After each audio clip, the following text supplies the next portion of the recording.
Hi, I'm Owen from Rask Australia. Thanks for tuning in to the Rask Network. Before we get into today's show, there are a few things we have to go over. Firstly, what you're about to hear and see is limited to general information only. It's not personal financial advice like you'd get from a financial planner. Also, it's important to remember that past performance is not indicative of future performance. That means that anything that's happened in the past, or we say today, is not necessarily going to reflect what happens in the future. Lastly, please consider that any of the guests or myself are featuring on this program may have a financial interest in some of the products or shares mentioned. That's enough from me. I hope you enjoyed today's program. Welcome to this episode of the Australian Finance Podcast. Kate, what a pleasure. Our final episode for 2021. Yes, it is indeed. We're recording this a few weeks ahead of time, so hopefully it ages really well. Yes, Yeah. And we're in a beautiful, I don't know if you're watching the video version, you'll be able to see behind us, we have this beautiful location in Daylesford we're staying at the moment. Yeah, we're on a Rask retreat. It's where the team comes together and we can just relax and do some podcasts, which is nice. Yeah. Yeah. So I guess this episode is all about thanking you for an awesome year. You've really what's made the podcast what it is. And just thanking you, wrapping up a few things. I know, giving you a little bit of insight into the behind the scenes of the podcast. So what goes on Yes. on the other side of the mic. Yes. And we'll fill you in some of the details for the year ahead. Yeah. Some of the things we've learned what this we're year. planning and what you're going to be hearing from us over the summer break. Yeah, so it's heaps of fun. And so this is actually our third year of the Australian Finance Podcast. So, wow. Yeah, it was dreamed up in about December 2018 and kicked off 2019. And Kate and bam.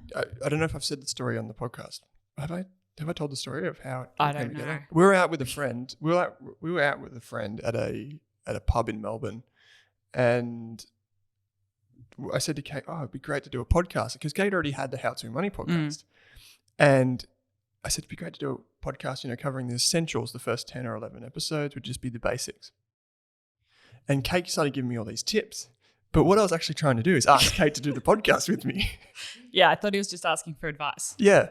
Podcast at a podcaster, Just podcast at a podcaster, P2P. And there was some great advice in there. But we thought it was going to be 10 episodes. Yeah. Turned into 11, which then kind of did pretty well. We had to add a Q&A in and it just sort of went from there. Yeah. And here we are. Now we do 2 episodes a week, which is probably maximum bandwidth for us. Yeah. I don't think if you need 3 episodes a week, you might have to source some other entertainment for Yeah. that or go to the Investors Podcast. Yeah, go to the Australian Investors Podcast so Kate and I do 2 together a week. You occasionally do How to Money as well. And I do 2 on the Australian Investors Podcast. One of those is a live show. So it keeps us really busy. But it's great. Everyone's kind of received it really well. And we're very fortunate to have both of our podcasts in the top 10 normally. So that's a huge feat because we've seen some massive podcasters enter the space and just haven't been able to keep up. So we're just delighted that everyone likes what we have to say. And I've got to say, still surprised. Yeah, it's amazing every day that we do this and people still want to listen to us. We're just 2 weirdos talking about finance. I feel like it's sometimes those conversations that we would be having anywhere at a cafe, but they just go on air. Yeah, that's it. And I think that's part of the appeal. It's just a bit more like honest. There's no kind of, show about this. We don't try and dress things up or dress things down. We just talk about the things that are interesting to us. So it's been a fascinating year this year, actually. And one of the things that we wanted to do this year was talk about financial resilience, covering the story of people who maybe were in debt or trying to get out of issues themselves financially, and they've conquered those. And so we saw that, we heard those stories earlier this year with a couple of listeners coming on the show. Yeah, Renee and Ben. And yeah. Tash even came on. Yeah. So it's been a fantastic journey, and to hear from the community and hear from listeners has been wonderful. I think that's probably been a big highlight for me for the year. Just from a podcasting perspective, just to hear from everyone. And we've started the Facebook community. Yeah, I think that's probably been one of my highlights because we only started at the end of last year. Just seeing everyone's really diverse opinions and perspectives on things. And I know we always say, don't take financial advice from Reddit or a Facebook group, but I think asking these questions and just hearing different perspectives, you're going to get some really outlandish things on the super high risk and the conservative. Not everything will be right, but it does give you some inspiration, encouragement on your journey. And I think that's helpful because you might think you're the only one in that situation, but chances are there's someone that has faced something similar in the past that can give you some different perspectives or tips. And we've spoken about this before, but what I really like about the group in particular is that it's not just things like people focus on those get-rich-quick schemes.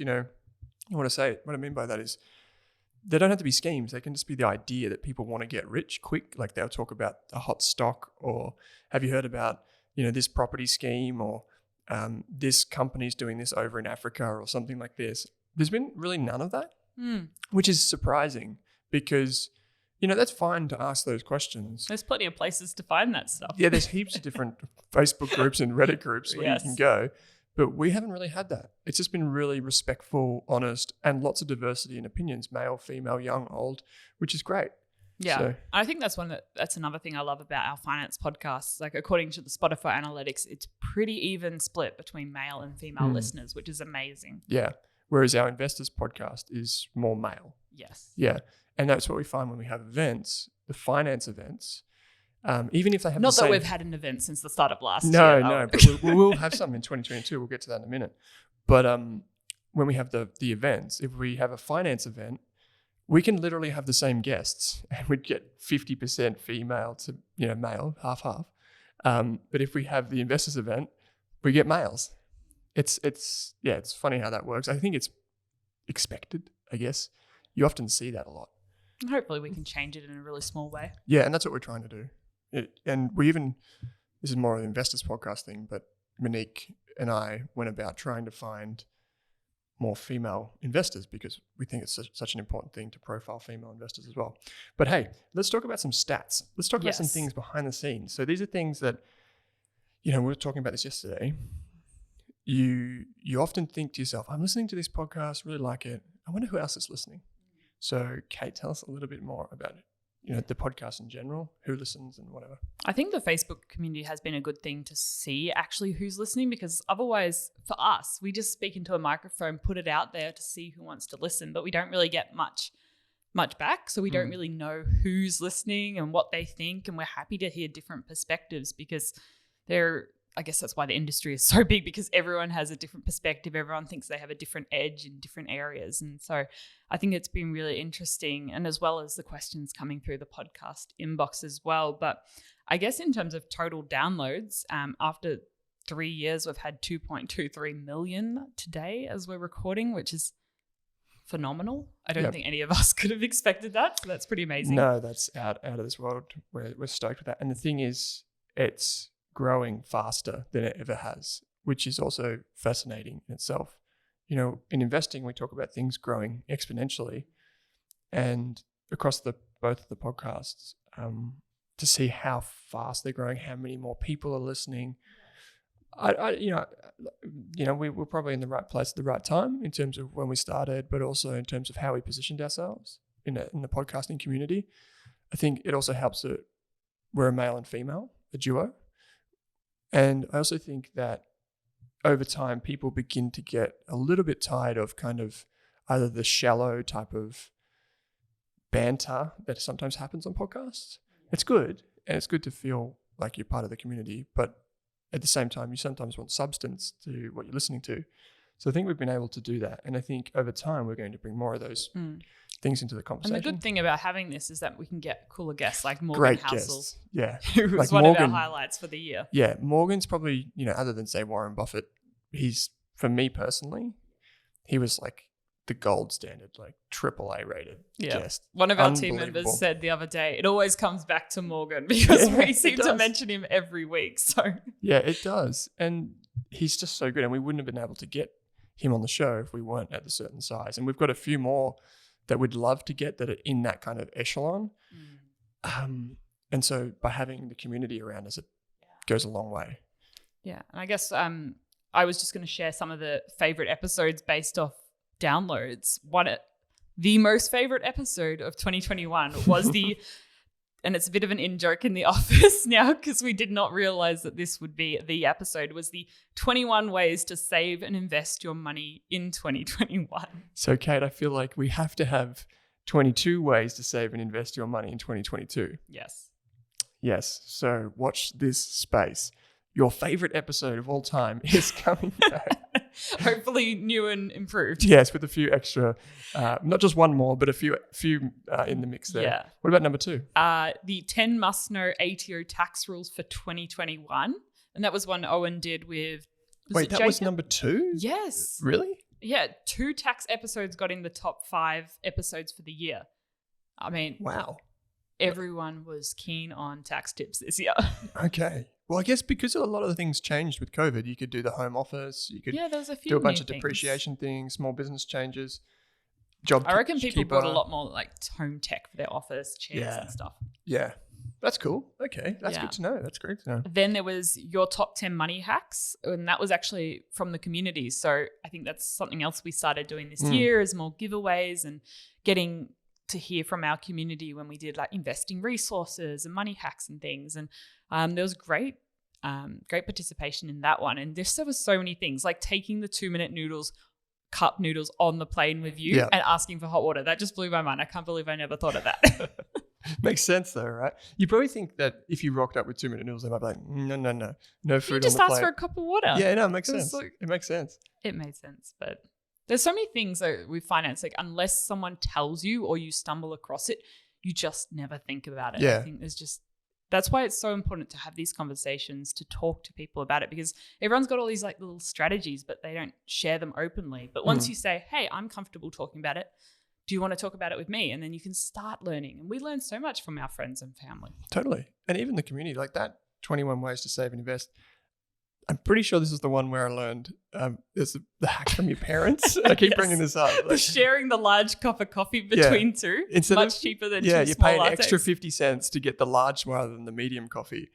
So if you both drink the same thing, just split it in half. Yeah. It's like I've been given a hard mind-blowing. time by many friends about the fish finger thing. What I the was fish like, finger always one? have the frozen fish Oh, fingers yeah. in the freezer. So Yeah. instead of Uber Eats, just chuck them in the Frozen, oven. that's fine. Yeah. I haven't But had fish many fingers in a people long have time. repeated this back to me. So I'll have to be careful what I say next time. Okay, well that's good. I like those are heaps of fun. So we'll probably do more of those episodes in the year ahead. Like things like focus on community, hearing what you have to say is huge for us. It's a bit selfish for us because we also get the chance to just lean on you guys for ideas. Yeah. Inspiration. How about, I noticed that the property versus shares one was in there too. Yes. The property versus shares. That was Money and Regret with Andrew Page. Yeah. So that was interesting. And I've actually got one takeaway here. It's one of the things that I've learned this year. Because that's a question we get asked all the time. Yeah. Rent versus buy, property versus shares. And we're always like, well, you can do both. Yeah. In Andrew's case, which I'll get to in a minute, but in Andrew's case, he kind of regrets the decision that he made with property and going into investing purely in shares. Yeah. And the fifth most popular episode for the year was 10 tax time tips. Yep. So. Yep. Okay. So tax, property, money hacks. Yeah. Yeah. We also did the shares month. Yeah, this that year. was very popular. We've had a lot of requests come in for that. Oh, I skipped that one. That was the second most popular. That was the $10,000 right, okay, share yeah, okay. portfolio. Okay. So I've got it in the notes here. I thought that was separate. Okay. So we've got 21 ways to save and invest. We've got 10K share portfolio, the 10 must-know ATO rules, the top 10 money hacks. There's a lot of 10s in here. Property versus shares and 10 tax time tips. So I see a theme. as long as we put 10 in the title, people like it. So yes, and I've had many requests to bring back that 10K portfolio where we got all our analysts involved in the new year. So stay tuned. yeah, we can do that for I'll sure. make that happen. And if you do like those themed months, I think that's a big thing that we Because can we did focus on. we did kind of a tax theme month Yeah. shares. That was a 5-part. Yeah. And then we did super. Super was 2 or 3 episodes. Yeah. We got Bronwyn on for that. We did the tax with Jacob. I think we should do things like that again. So if you want us to do those, please just reach out, let us know in the Facebook community. What do you want us to do next year? Like if you want us to do a deep dive into tax or property or whatever, just let us know. It actually helps us pick ideas and stay creative. So the thing that we're very proud of, Kate, is that we've now enrolled a total of 11,500 students into the course as at the date of recording. This is the 1st of December. And that's a huge, huge thing for us, right? It's been amazing. And I think the courses are a way to go even deeper than the podcast. The podcast can't really touch and address everything, but with the courses, with videos, we can link to extra resources. They give people, I think, more confidence to get started. And I think like the ETF course is by far the most popular course, and that has helped so many people take their first step on their ETF investing journey. Yeah.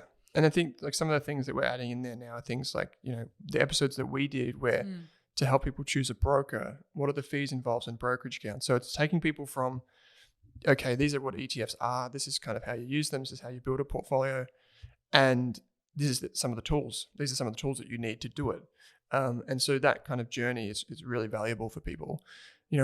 We had a conversation about this internally the other day. If you only focus on the absolute basics, a lot of people are still overwhelmed because they get into it and then they think, oh, well, I just learned about these things called shares. They pay dividends. They've these things called franking credits. It all sounds great, but what actually is going on? Like, how do I see and do this thing and called investing?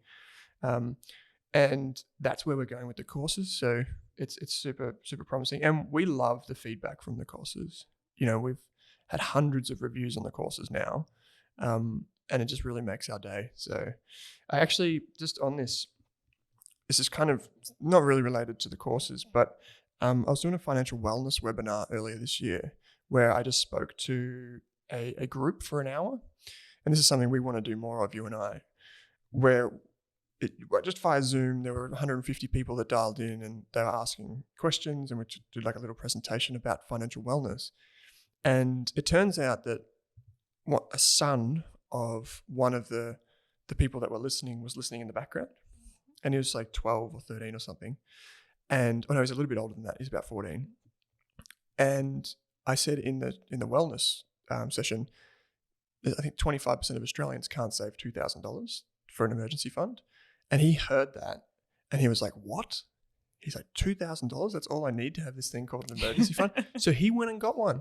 Oh, wow. He started working and he went and got an emergency fund. And I heard through the grapevine the other day, his mum was saying that he is now saving up for a house and he's got like years to save. He's actually doing like busking and gigs on the weekend because he loves music. Yeah. And he's like, oh, well, I'll just go and do this and it makes me money, which I can put towards my emergency fund, which will turn into my deposit. And these tiny little things that I think maybe you and I take for granted can have such a profound impact on people's lives. And I think that's why we really cool. We encourage you as listeners to start talking about money with your friends and your family and your community, because you just don't know how these conversations will have such a ripple effect down the road. And just because it has been a topic we haven't talked about, it's really important to start. And like this, you don't know if it's going to just change the direction of this young kid forever. Yeah, that's it. And I remember speaking to my friends when I was growing up and they had read The Barefoot Investor. And I was like, how are you guys so good with money? And they're like, oh, well, we just started reading this book and we have the ING card because that was the thing at the time. And from there on, they were just so much better with money because they got started. Most of them didn't even read the full book, to be honest. They just saw bits of it and they took that. And that was all that was needed. They just needed to start. And that was super, super empowering for them. So Kate, just on the course front, just tying this off, we added a bunch of new courses this year. Yeah, we had the Financial Independence Retire Early course, which we got a great review for yesterday. December, January, I can't remember. But anyways, so lots of people have gotten involved in that one, which is cool because to me, the idea of financial independence really changed the game for me. And then we had Matt from Aussie Firebug actually come on for an episode a few months back. So I'd really recommend listening to that one if you haven't. We also launched the property. That was this year? I'm pretty sure that was this year. We've done a lot this year. Yeah, that is, keep track. And the property course is actually with Amy Lenardi and Chris Bates. It's actually been very, very popular. Yeah, and that really takes you through the basics. If you're ready to just buy your first home, I'd really recommend it's free. And even just to avoid termites or something, there was a whole checklist of what to look for in your inspection. So this is the thing. These two are two of Australia's leading experts. So we've got Chris, who's in the top 10 mortgage brokers in Australia. It's out of 16,000. And then Amy, who's an absolute guru. Yeah, if you're in Victoria, advocate. Yeah, she's the person to see. And so we were stoked to have these people come and contribute to the course, and it's totally free. We got their time, all their energy, and we put all of it together with And our there is energy. no affiliate links or kickbacks. There's in place, nothing. So It's nothing. We keep It's it just all totally clean. free. It's totally free. So I just keep emphasizing that because people, and that's what we saw in People are like, what's the catch? What's the catch here? Yeah, what's the catch? No, but it's like, yeah. And this is the whole part of our business is that we want to make things accessible to more people. And so if we were to charge $500 for this course, so sure, some people might be like, oh, it's more valuable. But the reality is this is still awesome. So go and check it out. The ethical course, I think we did that earlier this year, didn't we? Yeah. Yeah. You were in the forest. Yeah, that's right. There's a lot going on. There was a lot of green in the background. Yeah. So we did the ethical investing course. And I think leading into that course, it's more of a shorter course. So you could probably get it done in an afternoon or, 2 nights. And the ethical investing course just teaches you the essentials of investing in an ethical way or a way that's mindful of the ethical impacts or the sustainability impacts. And it actually changed the way I think about investing, to be honest. Doing the research to discover that you can invest in a way that feels good and makes you more money potentially was a game changer for me. And I think it's going to shape the way I invest in ETFs and pretty much everything going forward. Yeah, and even if you don't want to call yourself an ethical investor, I think investing in line with your values makes it a lot easier to stay the course. When a company's having a challenging time, if you know that company is in line with your values, it's much easier to go through that time with them. And even like, I think with ETFs, right, that I think many ETF providers and all this have missed the point here, which is that if you're launching an ETF, you may as well make it ethical. Like, it doesn't need to say it in the title. It can literally just be like a filter that they run to say, we're just going to exclude these industries. Because those are the investors you want to attract anyway. Because those are the investors that are mindful of their investing. So I think in the future, 70, 80, 90% of the things that we invest in will be, air quotes, ethical, whatever definition you have, because I think it's such an important thing for so many people. Kate, there is one final course which you participated in most recently and you ran, which is awesome. Tell us a little bit about it. Yeah, so we haven't really officially launched it because I'm still getting feedback from people, but it is a careers course, which takes you, I've interviewed some experts on how to apply for jobs and how to really set yourself apart from the crowd, because I think sometimes school just kind of goes, oh yeah, you just send off the resume, you've got the basic degree, bam.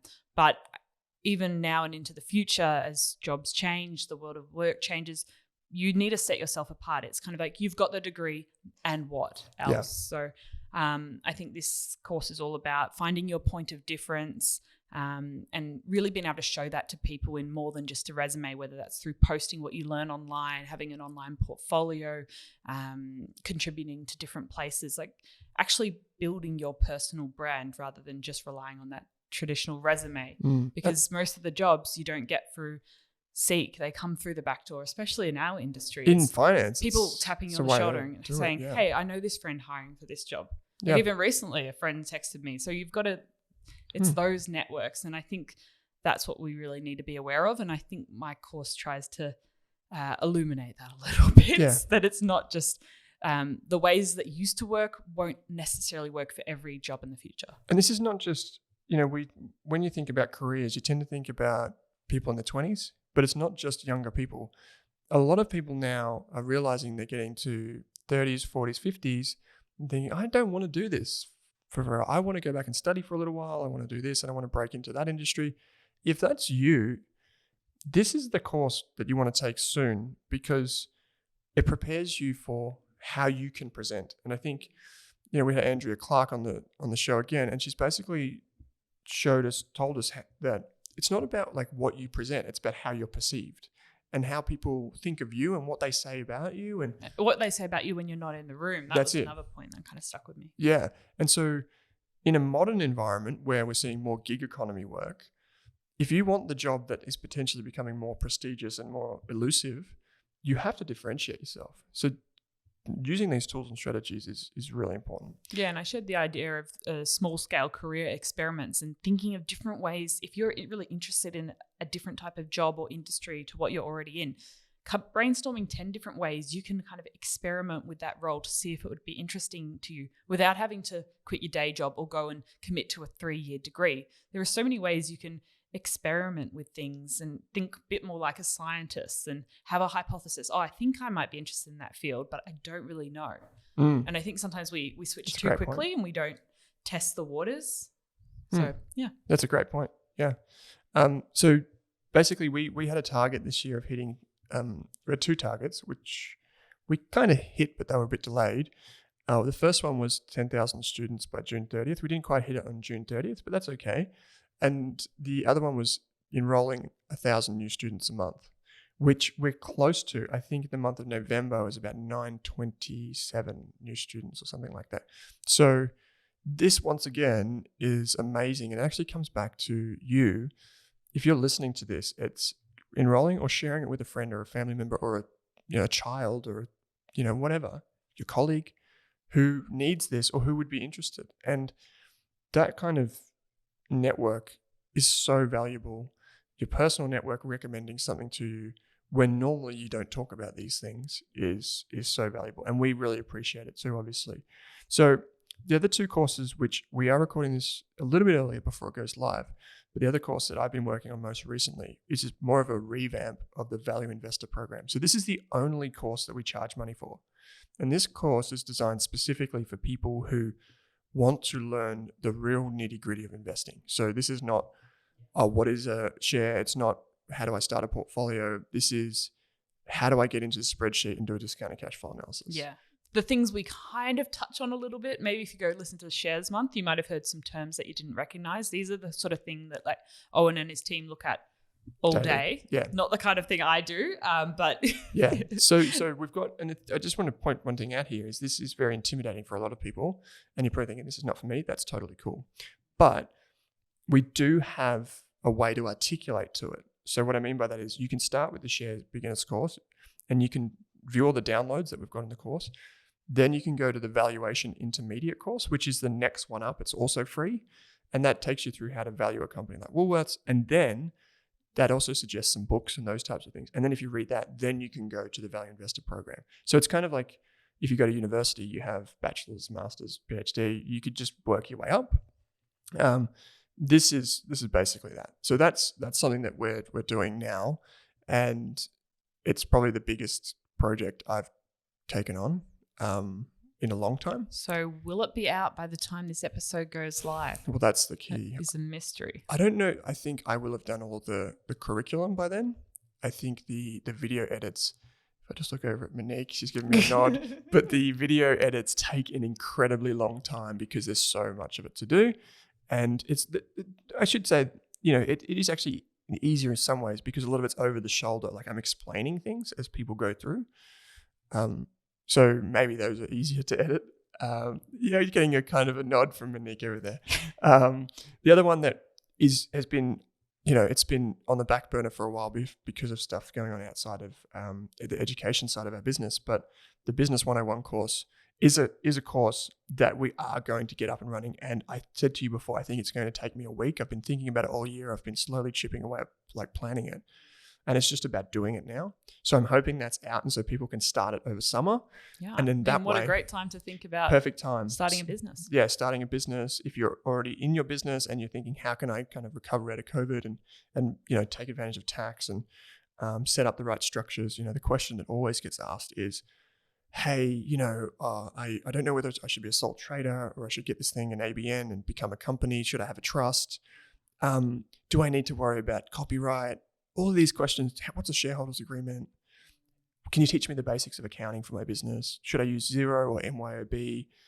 All of these questions we're going to tackle. So, and we're also going to, and Jacob, who did the tax episodes with us, he's actually agreed to come on and do a few of them with me. So he's going to take the kind of tax and how to set yourself up from a tax perspective and save money. I mean, we've had a lot of requests for this we've had business a lot of course, requests. so there's a lot of pressure on Owen here. Hide beneath my hands here.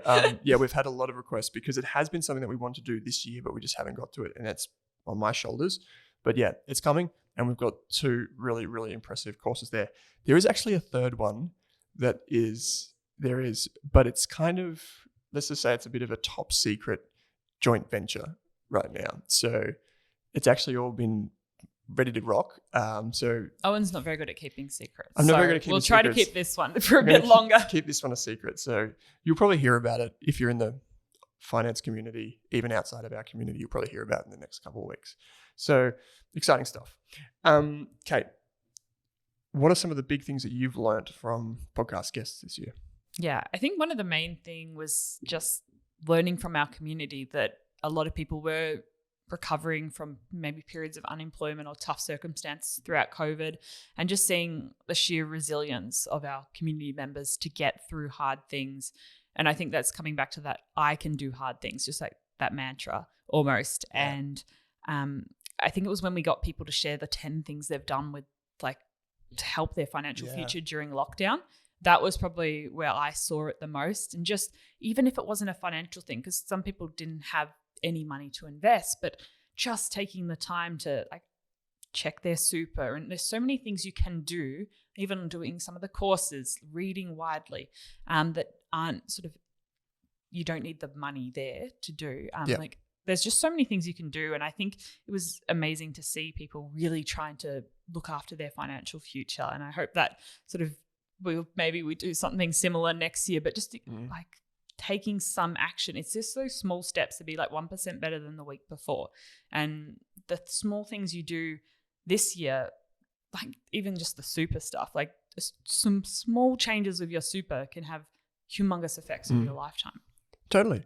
And, you know, it doesn't have to be a thing.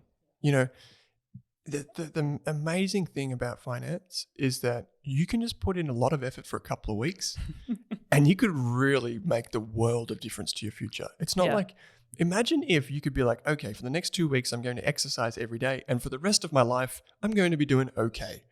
That is basically what we're offering you with finance. Yeah, sure. I wish that worked for exercise. Imagine. That would be nice. That's it. I'm going to run 10Ks a day for the next 2 weeks and I'm going to be fit for the rest of my life. Yes. The thing is, of course, you're not going to be super fit in finance lingo, but you're going to put yourself on the best foot with the minimal effort. Even like we've quoted all those studies about, you know, just sorting out your super. It takes like 10 minutes if you know what you're doing. We've done the episodes on that.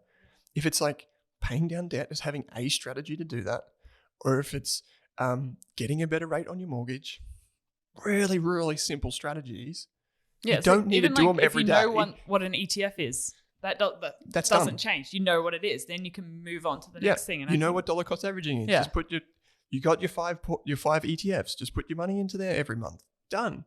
Like you want to contribute extra to super, set it on BPay or automatic deposit. Done. And that's the amazing thing. Like once you actually learn some of the basics, you don't have to be thinking about it all the time. For us, like we do talk about finance every day, but we don't talk about probably our situation. Like we've worked out what we want to do. We've set it up in the background and we just get on with our lives and enjoy things. We don't have to think about that minute detail because we've kind of figured it out. And that's what like I'd love for like to happen for all our listeners is you figure out what financial path works for you. You check in once a month. Maybe you do an annual review and go, hey, do I want to change my strategy slightly? But you don't have to keep relearning what an ETF is and relearning how to save every day. You can kind of set up systems so it just happens in the background. That's it. And we've covered so much of that this year. I think the thing that I've learned this year is that, and this was the quote from Morgan's book, The Psychology of Money, which is wealth is invisible. Comes back to Morgan. It all comes back to Morgan. All roads lead to Morgan. Oh, gosh. Wealth is invisible. It's all the things that you can't see. And that struck me because, you know, in the modern society, it's having a nice phone, it's having a nice car, it's having a beautiful house. But all of those things don't equal wealth. You might seem rich, but wealth is the stuff you can't see. And I just found that profound, that kind of, that juxtaposition, if you like, between the two. And we can get caught up because you can't see debt. That's it. We don't know if someone's sinking trying to pay their mortgage. We don't know if all the cars in their garage are leased. We don't know if all the fancy watches and the clothes are on massive credit card debt. But we kind of get confused. And I think it's like that being wealthy and being rich, different kind of mindset. That's it. One of the things I took away. Yeah, you can have, you know, a significant income. You could earn $200,000 a year and you might be rich, but are you wealthy? It comes back to, you know, it's not necessarily about how much you you earn, it's about maybe how And much you keep. sometimes it's that mindset as well, like knowing when's enough. For some people, they just have to keep working because they can never find that point that's enough. They always think they need more and more and more. And I think that's part of what I tried to get through in the financial independence course. It's like working out what is that enough number, and you can kind of stop or slow down there. You don't need to accumulate forever. Yeah, and that was actually one of the things that I was also going to bring up was the discussion that we had with Matt from Aussie Firebug, is that, I guess he realized that as he got closer to his target, he could really take the foot off the pedal. And it wasn't that he, didn't want to achieve it ASAP. He does, but he quickly made a realization that, hey, I'm going to hit it, and then I've got the rest of my life to live. I can just chill out. I don't need to hit it as soon as I thought I did. And so he's one of the guys that did a lot of hardcore saving early on. And what's interesting, one of the things, and this is, we talked about property featuring in the top 5 episodes. My reflection of the year would probably be that, property can be great, but it's not always the best option for everyone. You've certainly had an experience, which listeners got a glimpse into now. There's 2 over, one last year, one this year, of your first home buying journey. Yeah, and I think there were 3 key guests here. I mean, Amy talked about property from an investing and buying perspective, but if we talk about the personal reflections of some of our guests, we had Andrew, who featured in that Money versus Regret. He regrets selling the house because of all the lifestyle aspects. Matt from Aussie Firebug said he has invested in properties, but is now selling them because he doesn't want to deal with it anymore. And Chris Bates, who's the mortgage broker who helped us with the course, he was like, well, you can use property in multiple ways, and therefore it's not just the value that you see going up. You can take credit against it. You can invest in shares using that credit and all this sort of stuff, and the tax benefits. So there's a total range of opinions on property. Which is fantastic. It is, yeah. We do try to bring different approaches and opinions onto the show, and there's just no one right way to do anything. Yeah, and I think the lesson from each of these 3 is that you've just got to kind of learn for yourself what works for you. And that's definitely what's been the case for me. So there is actually one other thing that I wanted to bring up here, and it was, I'm going to butcher the phrase, so even if I paraphrase, it's probably wrong. But it comes from Ren, Alec from Equity Mates, who are close friends of ours. They came on the show, and one of the comments that Ren said that he's realized over the last few years of starting Equity Mates with Bryce is that people think that they need to complicate things in terms of investing. They need to go and invest in this thing and that thing in crypto and mining and biotech. And he's like, to be honest, people don't have to do any of that if they don't want to. And this is something we've advocated for a long time. You don't have to do that. It can be simple. Yeah. I think I think from the outside we think finance is complicated, so we keep looking for the complexity. Yeah. Where we don't stop at ETFs like shares, then we want to go to another asset class. Oh, what about commodities? We want gold, we want silver, then we want to marijuana stocks. That was the trend a few years ago in drone companies. It kind of we keep looking for that complexity, but we can actually, once we figure out how investing works and how ETFs work, even shares if you're interested in, we can actually kind of bring it back to basics and have a very simple, straightforward strategy. And we don't have to keep searching for that next level. For sure. What were your personal highlights?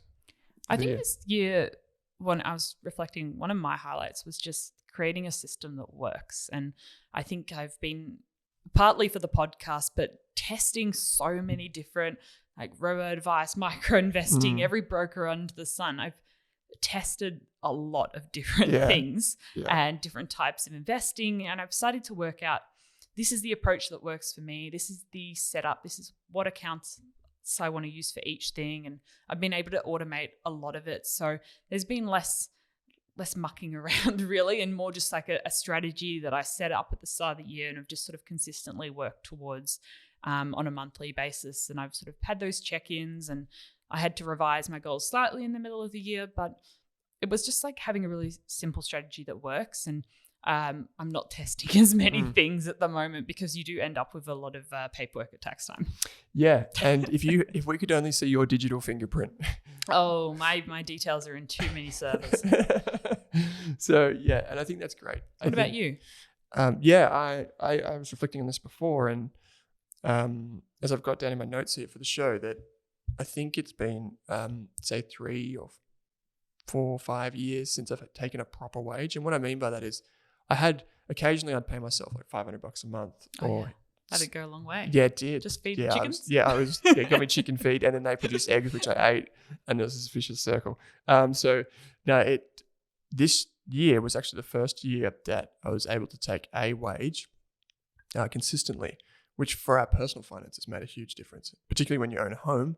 When you're in the middle of a reno, it does make a huge difference. And we talk about this a lot, where, you know, the easiest way to accumulate wealth in the early years is basically to drive a wedge between how much you earn and how much you save or keep. And there are 2 ways you can do that. A lot of people focus on being more frugal and keeping costs low, which does work for a lot of people. I do it to a certain extent. There's a lot of things I don't spend money on, which is different to other people. Like we have 1 car, have no interest getting a second one. Spends all that money on Apple products. Spend it on Apple products, make up for it. Actually, my computer is worth twice as much as our car. Oh my gosh. So anyway, that's an aside. But the other thing is, so you can keep your costs low, but you can also increase your income. And so for years, not having a wage was pretty hard. And now having a wage has been fantastic because it's given us a buffer. And I just think that was a huge, huge benefit this year. And I was very fortunate a few years ago when I started my career, I was earning a pretty good wage, and I managed to save a fair bit of money, which we then turned into the business. And I think the thing is that for a long time there were months where we couldn't invest even, you know, $50 or $100, even though we wanted to. Whereas in the past we would invest, you know, consistently. And so getting back to that, even if it's just tucking away, you know, $500 a fortnight, if we could, you know, just a little bits here and there count. And that's been really good because since COVID, since this thing that was meant to wipe out the stock market's actually, as we record this on the December 1st, the stock market's up about 50%. Yeah. And I know you've researched and worked hard and found so many amazing companies, and then you've always like, oh, but I can't invest. Yeah, that's it. So I wasn't supposed to be too specific on the podcast, but I did do a calculation on the back of an envelope that would show that if we didn't buy the house, we would have made potentially a lot more money from investing in the companies that we recommended rather than the house. But you have a beautiful deck now. We have a beautiful decking, which took me... I probably should have said the full word. It might come out weird. Yeah, don't say that with a Kiwi accent. No. So, yeah, we've been very fortunate to get the house when we did. But, some of the companies have done really well. Even if you just had an index fund, like if you owned A200 or VAS, if you had invested on the lowest day in March 2020, which is when COVID really had its impact, and you held that through to today, this is the 1st of December, you would be up around 50%. That's from an index fund. That's in like 18 months. I mean, okay, yeah, sure, the music is playing, the party is going, and it's in full force. But imagine that, right? Like, that is fantastic. And so seeing that this year, I was saying to you, was it you yesterday? Maybe not, maybe it was Catherine. I own 3 ETFs, and all of them have done similar amounts of money in terms of returns. And I'm like, come on. The ETFs are outperforming you? No. But, okay, there we go. but it's still fantastic, right? You don't have to do anything. We talked about these ETFs all the time on the show. It's just so good. Yeah. So it can be simple. Yeah, it can be simple. So that's one of my big financial highlights of the year. Seeing it in full force. Kate, what's on the calendar for 2022? Do we have anything in particular that we're working on? The big thing I wanted to highlight, we're doing a summer school or university or something sounding cooler. I haven't quite worked out the name, but hopefully the time you hear this episode, I'll have worked it out. But we're going to go back to our roots, our first 10 episodes revised, better, revisited with different examples. We're going to include action points from every episode for our new investors and also our advanced investors. So there'll be something for everyone there. But we're just going to take you over January through some of the fundamentals. So you can either learn all this for the first time, because I don't know if some of the stuff from 2019 might have changed. Like brokers have changed 100 times. Health insurance has changed. Yeah, a lot different. But also just sometimes it's nice to revise some of this. Yep. And also it's a good way to Think of different ways to explain it to your friends and family. So that might give you that encouragement you need. So we'll air this series over January. And then we've been given many great suggestions from the community of episodes you want us to do, people you want us to interview in 2020. So we're busy planning that at the moment. I would say that's the 2022. 2022. I would say that's the big thing is if you have a guest in mind for us, please let us know. The guests are really, really amazing. And, if you read a book on economics or you read a book on like a financial scam or whatever it might be, or you listen to a podcast, you're like, whoa, that person was amazing. I want to learn more from them. Please, please, please write into us, because those ones, like, to be honest with you, we get a bunch of emails from people like, hey, you should interview this guest because this person, blah, blah, blah. And it's from like a PR company or like from a company that's like paid to write into us to say, hey, do you want to interview Bob from down the road? He does finance and crypto. And we're like, nah, we're good.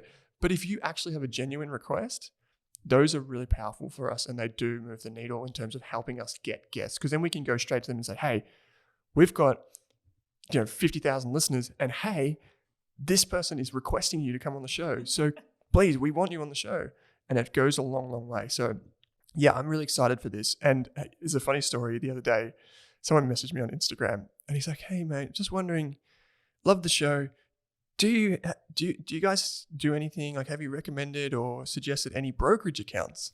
Oh, have we? And I was like, well, yeah. And he's like, I'm like, where are you up to? And he's like, I'm on episode 12 or something like this. I'm just going through the list. And I was like, okay, that's 3 years ago. You got a lot of catching up to do.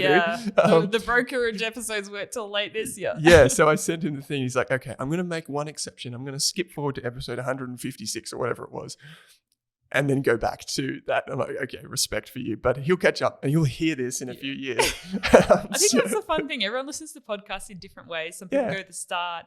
I've been doing that with some of the Tim Ferriss episodes while I've been running, just going back to the very start. Ones. Yeah.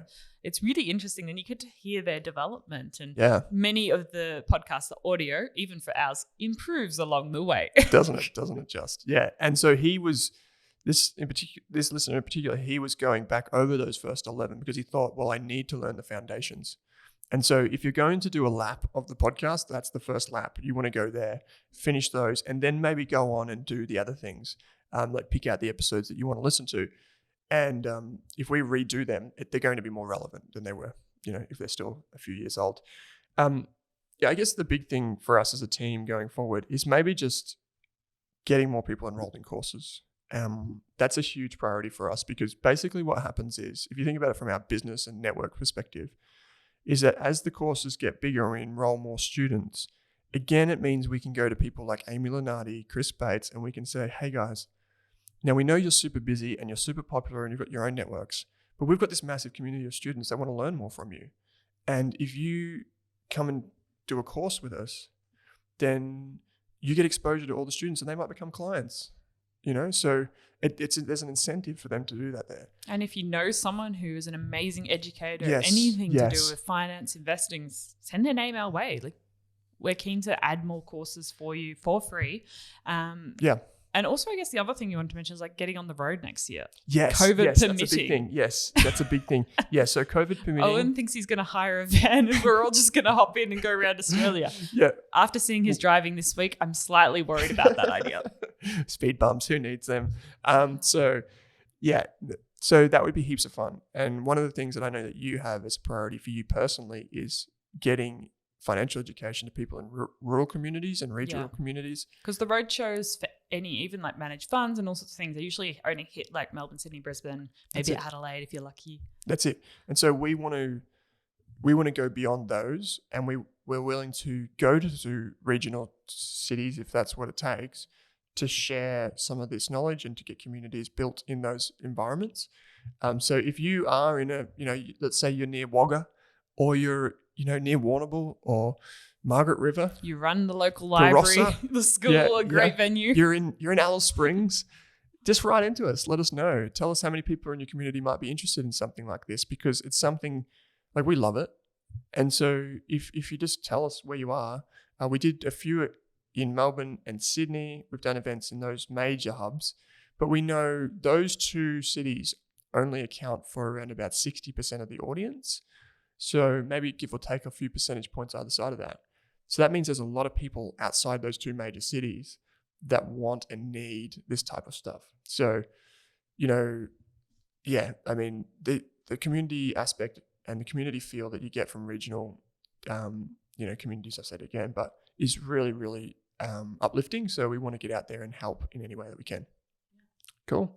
So yeah, we're also going to sign off of socials for a little while. Yeah. There'll still be episodes over Christmas and January. There'll still be some posts coming out. Yeah. You'll have your summer series, but I think we need to hop off the hamster wheel for a couple of weeks, actually get some R&R, learn some new things. Yeah, just break away from the microphone for a little while. Yeah, but we will certainly be back and reading all your emails and messages when we return. Yeah, and I think if you are listening to this and you're thinking, these guys are clocking off, we're not clocking off. We still have the podcast coming out. We've still got some really punchy episodes coming up on how to set financial goals or work towards your money goals, even if they're not, specifically targeting goals per se. You can work towards them with some of the hacks that we're bringing out. So, be sure to keep listening. Be sure to check in with us and share it with friends who may be setting their own financial goals over New Year's and Christmas. Christmas is a good time to catch up with family. And sometimes that means, you can share with them what you've been doing and they might come to you and get ideas from you too. Great Christmas lunch talk. Great Christmas lunch talk. Yeah, so how's about that Boxing Day test coming up? But also, have you heard about dividends? I think that's a perfect segue. Yeah. Kate, it's been an absolute pleasure this year doing the podcast with you and seeing you grow and do everything. So, as always. I mean, I'd like to say the same. Oh, yeah. She'd like to. You hear that? She'd like to. Oh, well. And thank you to all our listeners as well for joining us and sticking by us this year. Yeah, it's been huge. 3, really. It's been huge. And we're so, so grateful for all the reviews, for all the people writing into us, just saying nice things. It really doesn't just make our day, it's made our year. So thank you so much. And Kate, as always, thanks for joining me. Merry Christmas, Owen. Merry Christmas.